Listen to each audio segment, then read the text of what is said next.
Recording now. Okay. Take 3. So this is the third take of this because we're talking about a lot of very heavy things and... Boy, there are some rabbit holes that we get down, don't we? We certainly do when we get talking. So this is the third take. Nina, would you like to intro us? Kia ora koutou and welcome to Revolving Door Syndrome. I'm Dr. Nina Sue, your friendly neighbourhood paediatric and emergency doctor. My day job is helping sick kids get better. But lately, it's felt like I'm pushing a revolving door round and round in circles. I patch these kids up, send them back to the environment that made them sick in the first place, and they come right back through those hospital doors again. Together with my partner Connor, we have created this podcast to deep dive into the reasons for our broken systems, and perhaps find some real solutions. This podcast was made in association with the School of Medicine, University of Auckland.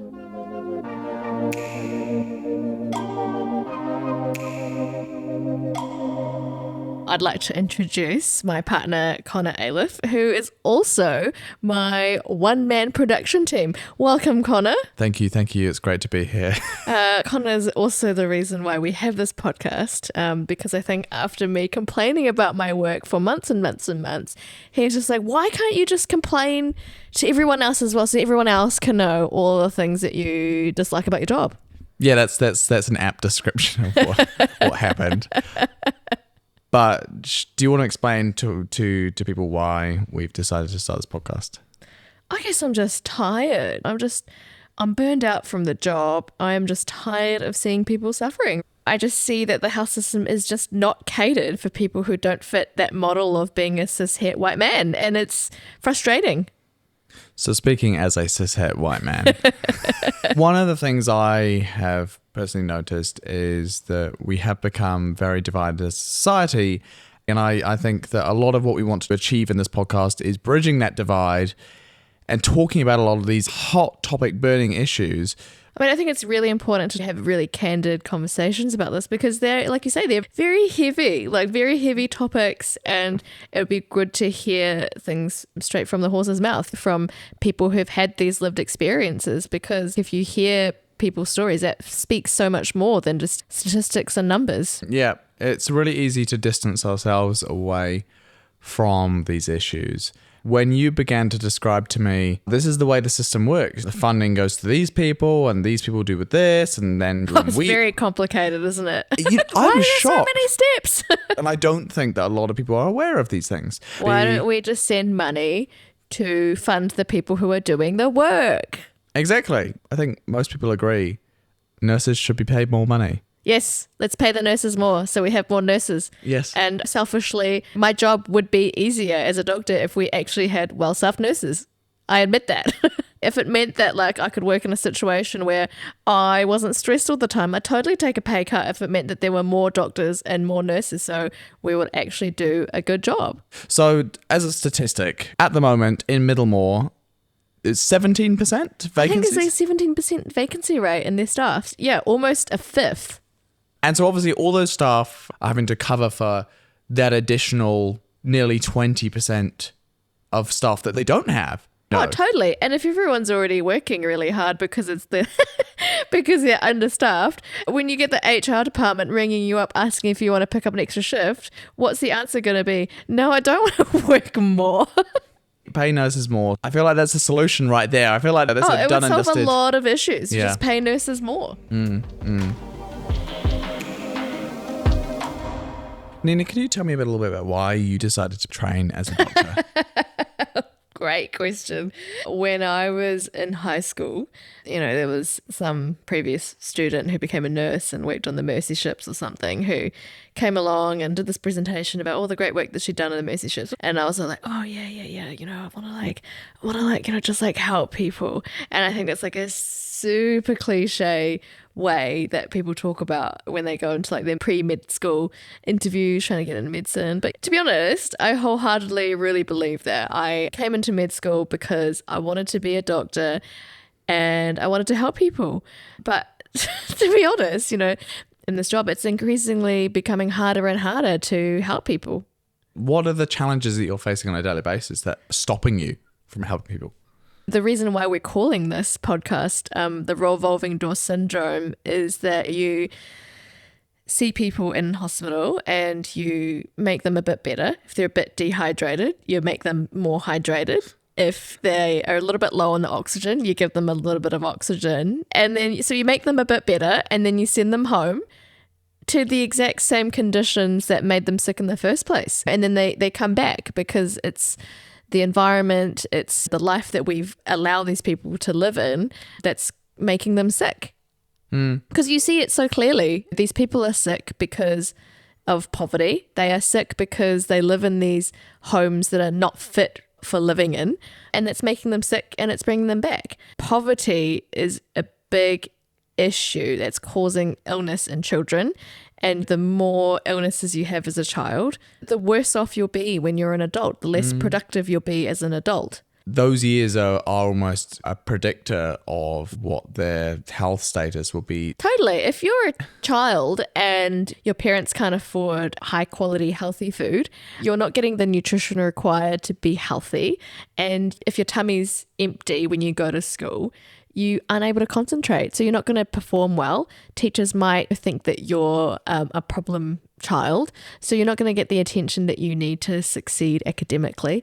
And so you're not going to get good jobs. You're not going to get good education opportunities as an adult.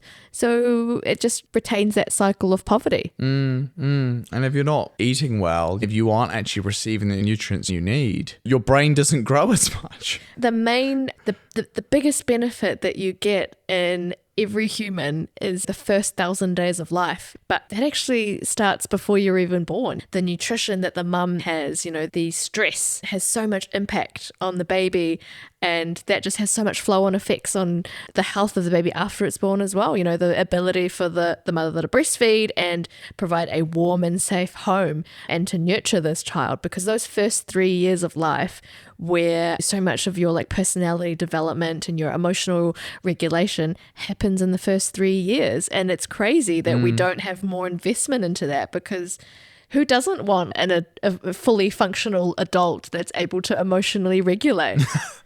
See, I think, that's exactly it. But I think we struggle as a society to recognize that in those first couple of years are so formative to actually what that adult is going to be like and how productive they're going to be in society. And the worst case scenario is that they become anti-productive. That's why we need people to invest in families and children, because you know what?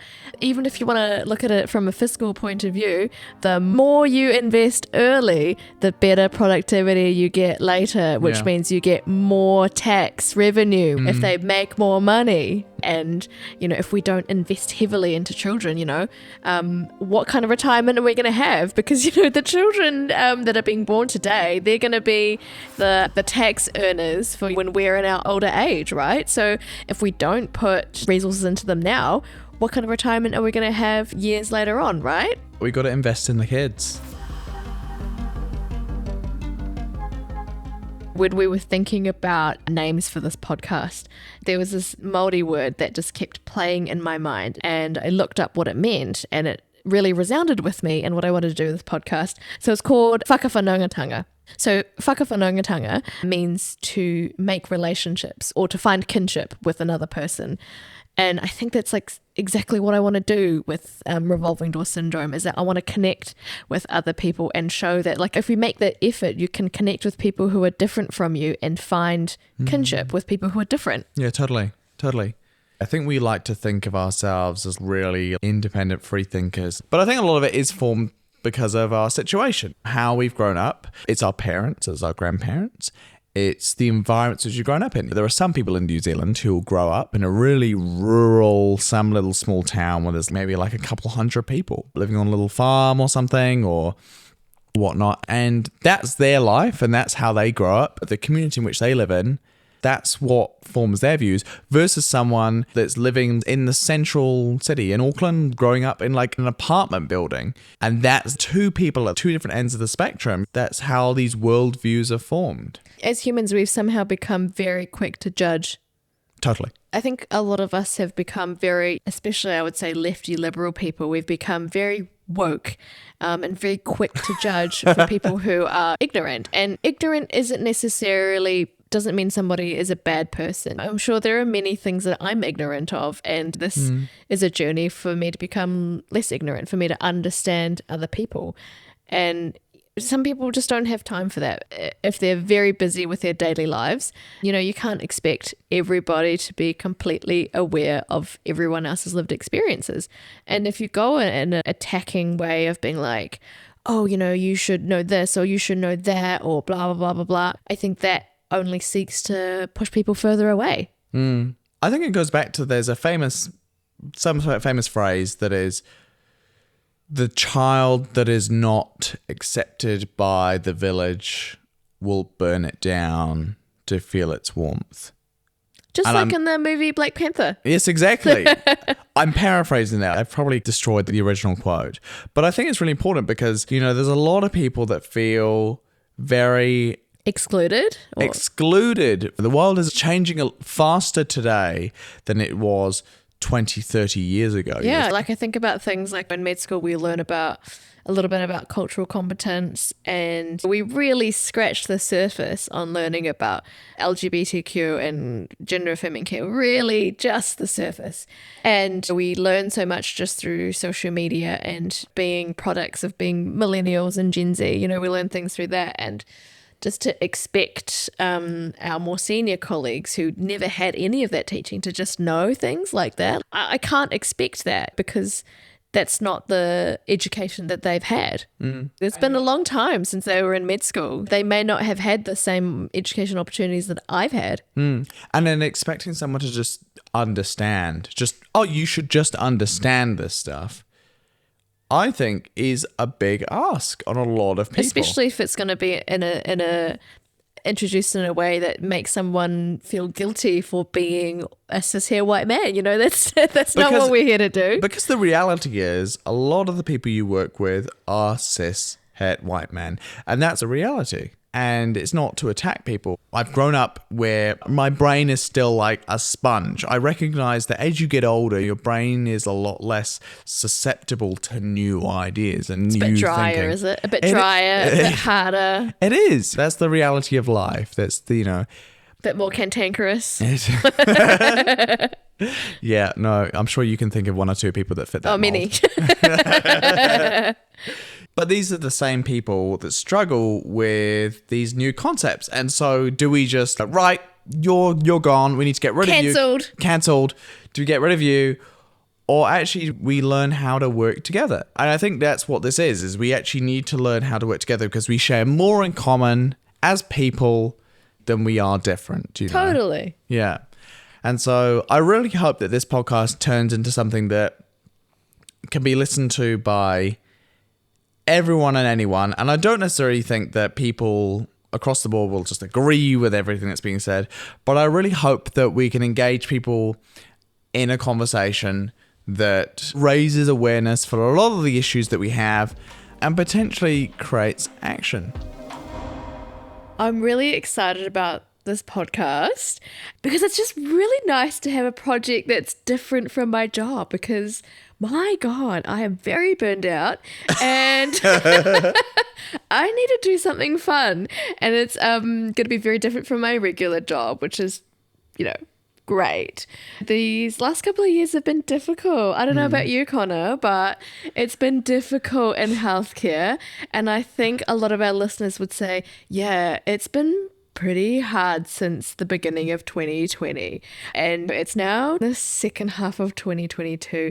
We just have to get over it. It's like the world is saying we just have to get over this collective trauma that we've had for the last couple of years as if nothing ever happened. Keep calm and carry on. That's the reality of what the pandemic has done. I just think we've had all these broken systems that were broken well before COVID-19. And we have just seen the symptoms of them being even more broken. And so I hope with the Revolving Door Syndrome podcast, talking to lots of our different guests, talking about these problems, we will come together and we'll find some solutions. And maybe somebody listening will help us enact these solutions. So stay tuned. We'll be putting out a new podcast maybe every other Wednesday, and hopefully we'll be accompanying you on your daily commute. Revolving Door Syndrome pays respects to elders past and present. We acknowledge Māori as tangata whenua and Te Tiriti o Waitangi partners in Aotearoa, New Zealand.